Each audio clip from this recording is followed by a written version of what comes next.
Assalamualaikum, salam sejahtera, salam hormat, salam bahagia. Selamat datang ke Kompleks Belia dan Sukan Selangor untuk kami bawakan kepada anda sekad ketiga hari perlawanan yang kedua, perlawanan yang akan menemukan pasukan Power Rangers dan USMFC.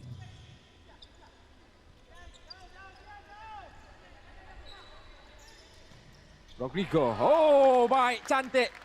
Rembatannya dilepaskan di situ oleh Rodrigo da Silva.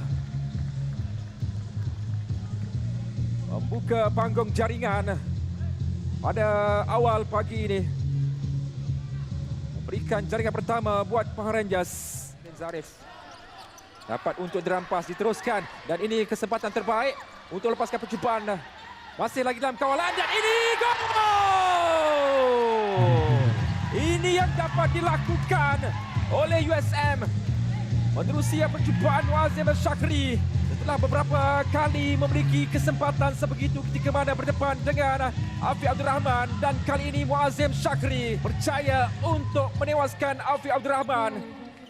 Tahanan yang dibina oleh USM buat waktu ini. Rodrigo, satu rembatan daripada Rodrigo. Detik inilah yang dinanti-nantikan oleh Power Rangers. Rodrigo da Silva dengan jaringan keduanya pada pagi ini berikan kelebihan di penghujung saingan aksi di babak yang pertama.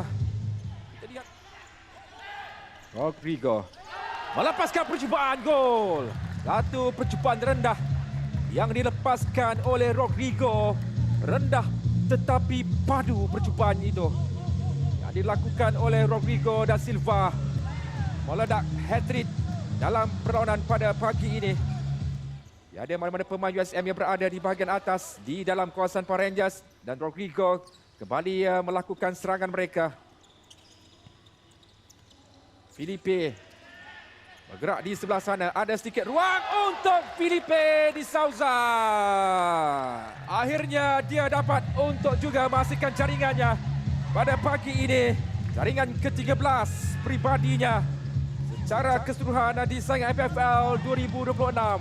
Kita lihat bagaimana situasi berlaku, mengacah, mendapatkan sedikit ruang dan terus melepaskan percubaan ke arah pintu gol USM.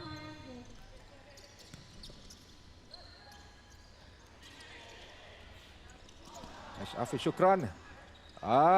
Kesilapan yang berlaku. Kesilapan yang mengundang padah. Untuk Filipe di Souza sekali lagi mencipta jaringan untuk Power Rangers.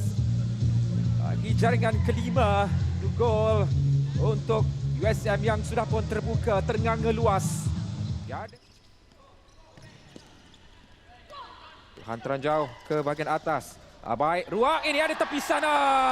Tetapi Razir Rahim, percubaannya itu lebih kencang. Mungkin dia tidak menyangka juga bola itu akan masuk kerana sudah pun ditepis oleh Ahmad Zuhairi. Mungkin kelajuan bola itu yang sedikit menyukarkan Ahmad Zuhairi untuk melakukan tepisan yang lebih kemas, tepisan yang lebih baik. Gol pasukan Power Rangers FC dijaringkan pemain jersey nombor 22. Kawal sekali lagi oleh Ikmal Daniel. Tetapi kesilapan yang berlaku untuk gol yang ke-7. Kesilapan seterusnya. Bolehkan jaringan ke-7 itu dapat dilakukan. Nak hat-trick terlebih dahulu. Dan tamanya aksi masa penuh pertemuan di antara Power Rangers dan juga USMFC dengan 3 mata penuh memutlakkan kemenangan mereka dengan keputusan penuh Power Rangers FC 7, USM FC 1.